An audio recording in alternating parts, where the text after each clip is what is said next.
Hey guys, my name's Skippy from Geek Hammer Gaming, and we're back with more 10th edition faction focus reviews. Today we're talking about one of my favorite factions.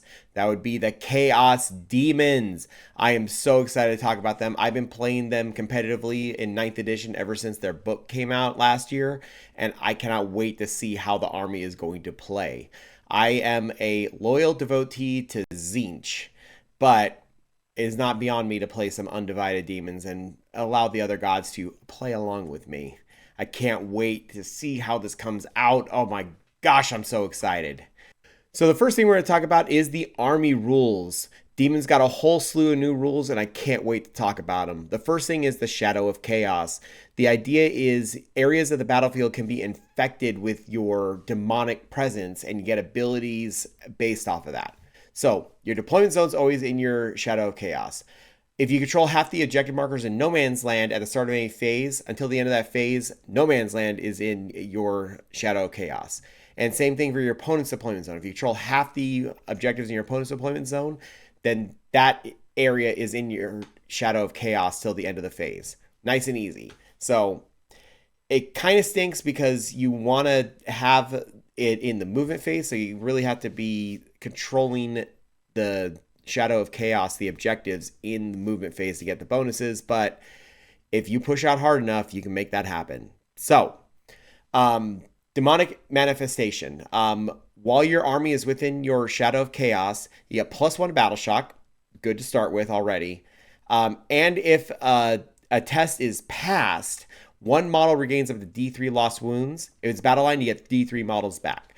So this is the regeneration resummoning ability of demons. So if you're able to hold your area, you're going to get models back. You're going to heal your guys. Feels great. It used to be a lot of work, and it was really hard to get the 5 demonic dice to get the regeneration of all your guys. So having this, you got to put in a little bit of work to hold a Shadow of Chaos, but you get guys back just for doing that. I am such a fan. And then Demonic Terror, while an enemy model is within your Shadow of Chaos, they get -1 to their battle shock.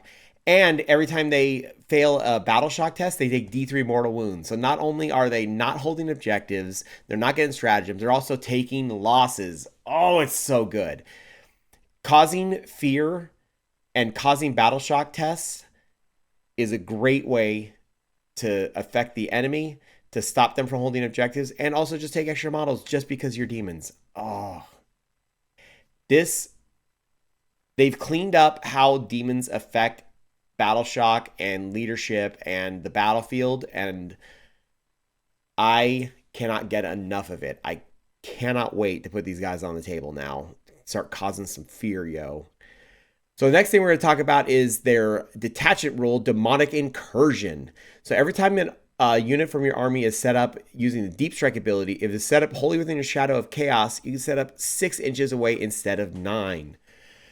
So this used to be the Warp Locus ability around your big characters. Now, all you got to do is just hold 2 objectives, well, half of the objectives in No Man's Land, and all of a sudden you got 6-inch deep strikes.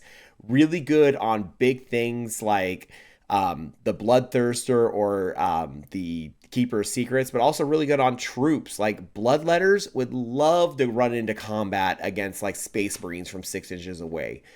Oh, I love that I get more access to the close deep strike ability. I can't wait, my guys. Oh my gosh, I'm going to punch so many things.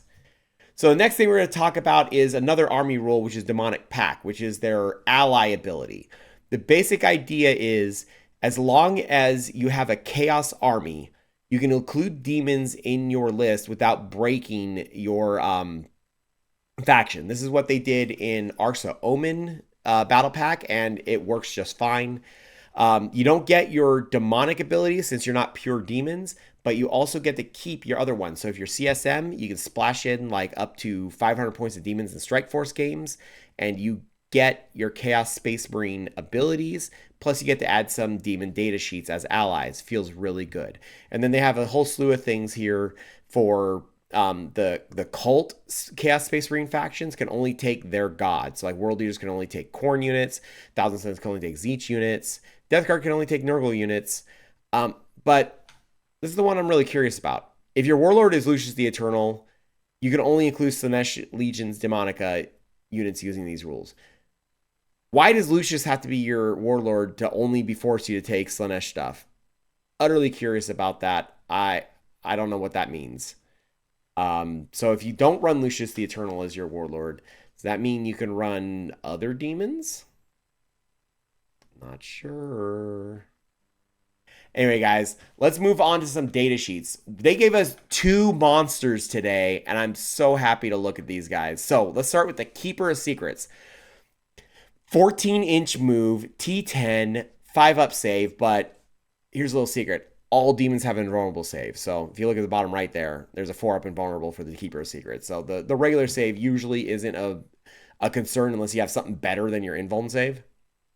18 wounds, leadership 6, objective controlled 5.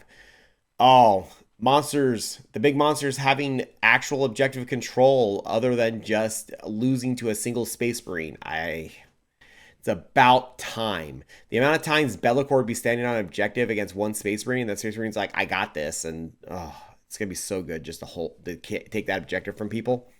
So let's look at their core abilities. So Deadly Demise, the Explosion, Deep Strike, everything in Demon's faction should have Deep Strike. That's kind of their thing. So Demon Lord of Slaanesh. While a friendly Slaanesh Demon's Demonica unit is within 6 of this model, improve the armor penetration of melee weapons by 1. Wow, that's a lot better than the reroll ones that the Keeper used to give. Now you are slashing through people. Oh. And Slaanesh is known for having tons of attacks, so making a ton of saves at an extra AP, feeling good. Mesmerizing Form. Each time an attack targets this model, subtract 1 from the hit roll. -1 to hit the Keeper at all times. That's... On a big monster like that, when you're already having trouble wounding it, like... Most anti-infantry weapons are going to be wounding on 6s. It's going to be great. I'm a big fan so far. Wargear ability, Shining Aegis. The bearer has a Feel No Pain of 5+. So not only do you have a 4-up invuln, you have a 5-up Feel No Pain. These monsters are not going to be easy to take down. Like, we haven't even looked at Be'lakor yet. All right, Bellacor's next. And then the normal, when they're hurt, they take extra. Are worse. So let's look at some of the weapons. So they have the Keeper has some ranged weapons. The Living Whip. I don't like that the whip is living. I don't like that it's a thing. 12-inch range, 6 attacks, hitting on 2, string 6, -1, 2 damage. Pretty good for a range attack. Like, that's just some extra hits. Phasmagoria, which is their psychic power. So, they both have devastating wounds, and the second option is hazardous, so you can hurt yourself, which when demons hurt themselves with their own powers, like they're literally of the warp, whatever. Anyway, so the regular version has 6 attacks, hitting on 2, string 6, -2, 1 damage. And then the souped up version that's hazardous for yourself is 9 attacks, hitting on 2, string 6, -2, 1 damage. So you get 3 extra shots, but you can hurt yourself. Usually be using the regular one unless you desperately need to be doing a lot of shots. So not bad for Psychic. I'm utterly curious to see what Tzeentch has for Psychic, because it's kind of their thing. So I'm really hoping that their range stuff on their Psychers will be nuts. Anyway, melee weapons on the Keeper. This is where the Keeper earns their keep. Lols. So Ritual Knife, which has extra attacks. By the way, extra attacks is a thing they added. We'll see it on the weapons up a little later. Extra attacks is literally extra attacks they can make with it. So it's like the old Malefic weapons from the last book. So every time you make attacks with one of your other melee weapons, and then you get extra attacks with your other melee weapons. So like normally you get to pick one, like the Wilt Eater Sword, but if those things didn't have extra attacks, you only get to pick one of them. Well, not only do you get the Wilt Eater Sword, you also get the other ones in addition to the other ones. So it's just a ton of attacks. So the Ritual Knife has 3 attacks, hitting on 2, string 6, -2, 2 damage. Already a great profile. Snapping Claws, which has devastating wounds and extra attacks. So 4 attacks, hitting on 2, string 6, -2, 3 damage. Ooh. And then the Wilt Eater Sword. Stealer Sword. Whist Stealer Sword. I know how to read, guys. 6 attacks hitting on 2. Strength 8 minus 2, 3 damage. Oh, that's a lot of 3 and 2 damage attacks. That's 13 attacks from a Keeper of Secrets. All of them at minus 2. All of them at least at strength 6. And almost all of them at 3 damage. Oof, the Keeper is going to wreck some people, especially like Space Marine or Terminator equivalents. Man, that's like that Wilt Eater sword, Wit Stealers, the Wit Stealer sword. Hey, look, I learned how to read. Is gonna wreck some Terminators, my guys. It's gonna be a good time. Oh my gosh, I'm excited. So, speaking of excited, look at this guy, Be'lakor, the Dark Master himself. Oh, okay. So, stat sheet doesn't look much different than everything else. 12-inch move, T10, 4-up save, by the way, he has a 4-up invulnerable save. 18 wounds, leadership 6, and 5 objective control. So nothing too crazy there that you wouldn't expect. He does have fly for obvious reasons. So core abilities, he has Deadly Demise D6, Deep Strike, and Stealth. Stealth we haven't seen yet, but I'm assuming that's just -1 to be hit outside 12. I'm not sure. We need to get a breakdown of what stealth does. The Dark Master, the area of the battlefield within 6 inches of this model is considered to be within your shadow of chaos. So he gives out the -1 leadership, the extra wounds when they fail leadership, the extra bonus to your leadership to yourself, and the 6-inch deep strike. So he's Warp Locust plus some. Yes. So Be'lakor can move up and you can deep strike guys in front of him really close. My Soul Grinder will love it. He will get in hella close to everyone. Feels good. All right, and Shadow Form. At the start of the battle round, select 1 Shadow Form ability you see left. Until the end of the battle round, this model has this ability. All right, this is another one of those pick one of 3 abilities and you get it till the next turn. So, first one is Wreathed in Shadows, which is an aura and psychic, by the way. While a friendly Legion Demonica unit is within 6 inches of this model, that unit can only be targeted by range attacks if the attacking model is within 18. 18 is pretty far. That's a lot of shooting they'll still be able to shoot you, but that first turn when they're all the way on the other side of the battlefield and you're just like, you just can't shoot me or my friends. I mean, that's a great defensive tactic of just not being shot. Pall of Despair. Another aura that's psychic. In the battle shock step of your opponent's command phase, if an enemy that unit that is below starting strength is within 6 of this model, that unit may take a battle shock test. For the purpose of this ability, if a unit has a starting strength of 1, it's considered to be below starting strength while it has lost 1 or more wounds. So you're causing battle shock tests around him just from any losses. That's a lot of battle shock. Also, on top of the fact, if they're within 6, they're also -1. They're in the shadow of chaos anyway. So they're -1 leadership. They're taking battle shock, and they are taking extra wounds for failing the battle shock. Whew, man, he's going to cause some fear. The third option you get to take is Shadow Lord. While friendly Legion's Demonica unit is in 6 inches of the model, you can reroll battle shock and leadership tests for that unit. Not the best, but it can be good if a lot of your troops are taking a lot of damage and you need to bring some guys back. You know, especially if you have top of the battle round, like, it can really help you. So let's look at Be'lakor's weapons. Let's see how he's going to do some damage to the opponent. So he has a psychic attack, which is a ranged weapon. So it's Betraying Shades. So they both options have devastating wounds. They both ignore cover. And the second one is hazardous. So the safe one is 18 inches, 9 attacks, hitting on 2, strength 5 -2, 1 damage. Not bad. But the focus Witchfire, which has hazardous, is 12 attacks, hitting on 2, strength 6 -3, 1 damage. So you get extra strength, extra AP, and extra 3 attacks. In the right situation, that could be a big deal, especially if you're taking somebody on like a 4-up save from a 6-up save to no save. Feels good.